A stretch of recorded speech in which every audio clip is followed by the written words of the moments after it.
Dear friends, welcome back to my channel Savi's Corner. இன்னைக்கு நம்ம சேனல்ல ஒரு புதுவிதமான பிரேக்ஃபாஸ்ட் ஆர் டின்னர் ரெசிபி தான் பார்க்க போறோம். எப்பயும் போல இட்லி, தோசை, பூரின்னு சாப்பிடாம ஒரு புதுவிதமா ட்ரை பண்ணி சாப்பிட்றதுக்காக இது நான் செஞ்சிருக்கேன். ஸோ அதுக்கு முன்னாடி என்னோட சேனலை ஃபர்ஸ்ட் டைம் பார்த்தீங்கன்னா மறக்காம சப்ஸ்கிரைப் பண்ணி பக்கத்தில் இருக்க பெல் ஐக்கான் ப்ரெஸ் பண்ணிக்கோங்க. அப்பதான் நோட்டிஃபிகேஷன்ல என்னோட சேனல் அப்டேட்ஸ் உங்களை தேடி வரும். 2 வெங்காயம், 2 பச்சை மிளகாய், கொஞ்சம் கொத்தமல்லி எடுத்து வச்சிருக்கேன். இப்போ இதை நம்ம கட் பண்ணிடலாம். ஸோ வெங்காயத்தை இந்த மாதிரி நீல வடிவில் கட் பண்ணிக்கோங்க.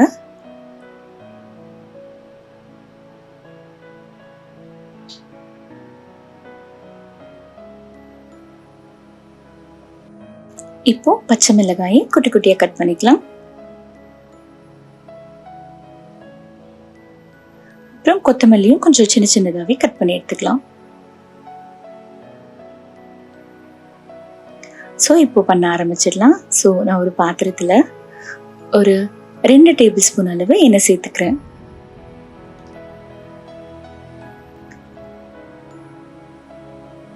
எண்ணெய் நல்லா சூடாயிடுச்சு. இப்போ அந்த கட் பண்ணி எடுத்து 2 பச்சை மிளகாய் சேர்த்துக்கலாம்.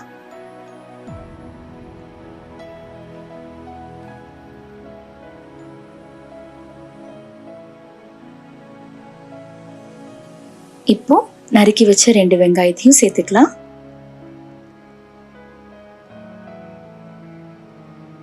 வெங்காயம் கொஞ்சம் நல்ல பொன்னிறமா வர வரைக்கும் நல்லா வதக்கிக்கலாம்.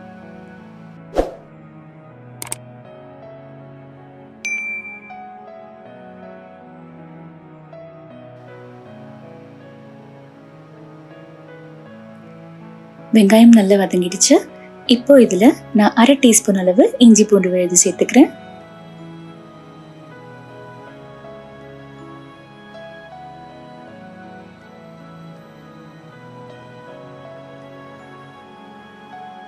அவ்வளோதான். இப்போ இதுல நம்ம தேவையான மசாலா எல்லாம் சேர்த்துக்கலாம். 1/2 டீஸ்பூன் காஷ்மீரி மிளகாய் தூள், 1/2 டீஸ்பூன் சீரகத்தூள், 1/2 டீஸ்பூன் மல்லித்தூள்,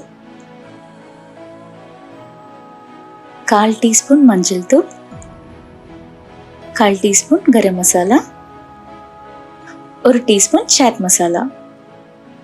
இதுல நான் உப்பு எதுவும் சேர்த்துக்கல. உங்களுக்கு வேணும்னா நீங்க கொஞ்சமா சேர்த்துக்கலாம். இதோட நம்ம நறுக்கி வச்சிருக்க கொத்தமல்லி இலைகளை தூவிடலாம்.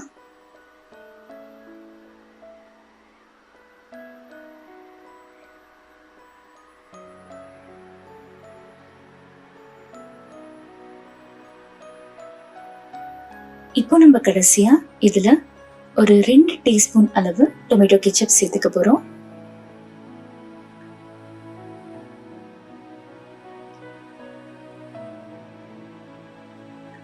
அவ்வளவுதான். இப்போ இதை நல்லா மிக்ஸ் பண்ணிட்டு ஸ்டவ் ஆஃப் பண்ணிடலாம்.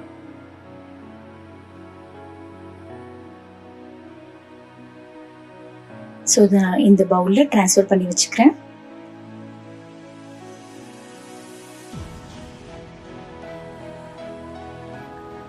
இப்போ இந்த பாத்திரத்துல 1/4 டீஸ்பூன் உப்பு, 1 டீஸ்பூன் சர்க்கரை, 4 டேபிள் ஸ்பூன் தண்ணி இதை சேர்த்து நல்லா மிக்ஸ் பண்ணிக்கோங்க.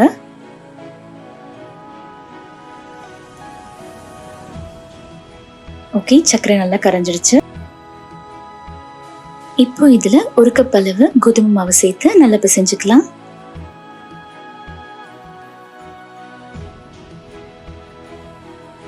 கொஞ்சம் கொஞ்சமா தண்ணி சேர்த்து நல்லா சப்பாத்தி மாவு பதத்துக்கு பிசைஞ்சுக்கணும்.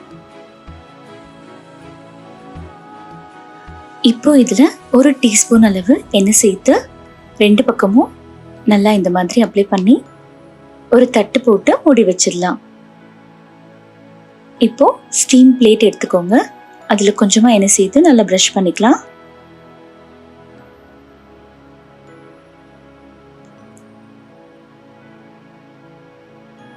இப்போ நம்ம அசம்பிள் பண்ண ஆரம்பிச்சிடலாம். ஸோ சப்பாத்தி மாவு எடுத்து நான் நல்லா பிசைஞ்சுக்கிறேன்.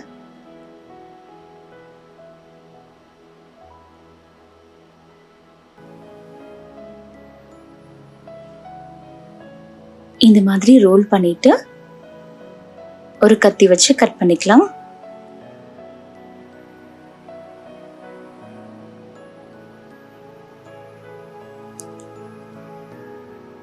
இப்போ உருண்டை பிடிக்க ஆரம்பிச்சிடலாம்.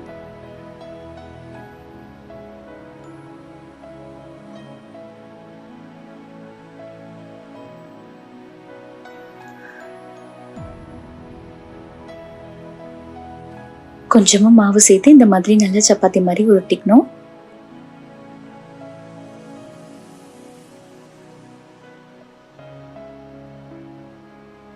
இப்போ இதுல ஸ்டஃபிங் வச்சிடலாம்.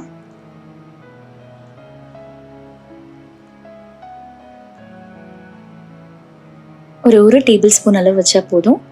வச்சுட்டு இந்த மாதிரி மடிச்சுக்கோங்க.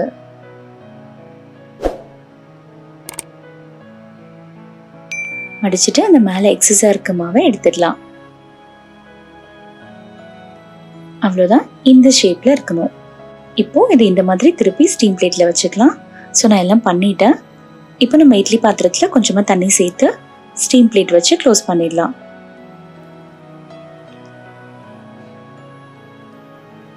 தண்ணி கொதிச்சிடுச்சு. இது கரெக்டா ஒரு 15-20 நிமிஷம் வரைக்கும் மீடியம் ஃப்ளேம்ல நல்லா வேகணும்.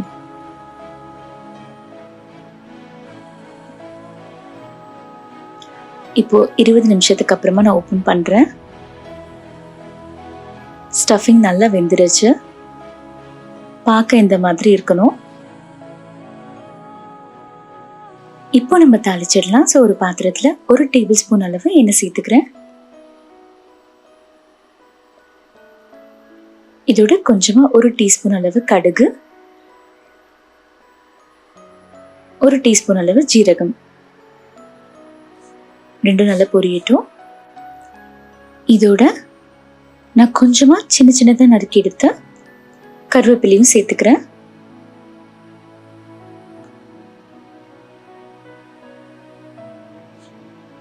ஜென்டலா ஒரு மிக்ஸ் பண்ணிட்டு இதுல நம்ம வேக வச்சு எடுத்த அந்த ஸ்டஃபிங்க சேர்த்துடலாம். பெரியவங்க இதை சும்மா அப்படி கூட சாப்பிடலாம். சின்ன பசங்களுக்கு இந்த மாதிரி செஞ்சு கொடுக்கும் போது அது இன்னும் கிறிஸ்பியா இருக்கும். ஸோ ரொம்பவே நல்லா இருக்கும்.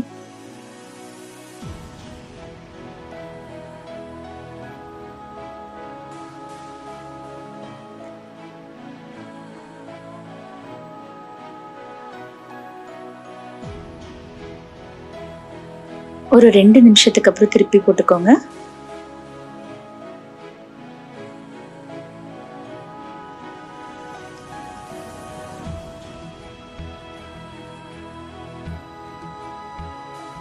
இந்த மாதிரி நல்ல கோல்டன் ப்ரௌன் ஆகும்போது நம்ம எடுத்துடலாம்.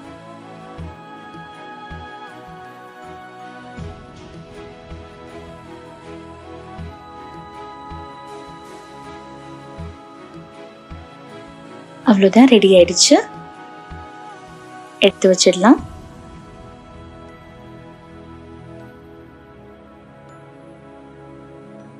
ஸோ நம்ம இதுக்கு எதுவும் சைட் டிஷ்லாம் பண்ண தேவையில்லை. இது சும்மா சாப்பிடவே ரொம்பவே நல்லா இருக்கும்.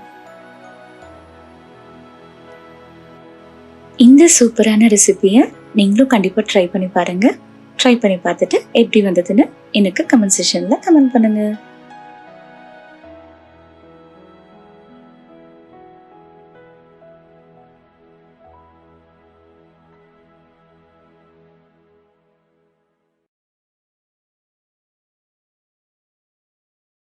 தேங்க்யூ ஸோ மச் ஃபார் வாட்சிங். என்னோட வீடியோ உங்களுக்கு பிடிச்சிச்சுன்னா கண்டிப்பாக லைக் பண்ணுங்கள், ஷேர் பண்ணுங்கள். அண்ட் என்னோட சேனலுக்கு மறக்காமல் சப்ஸ்கிரைப் பண்ணுங்கள்.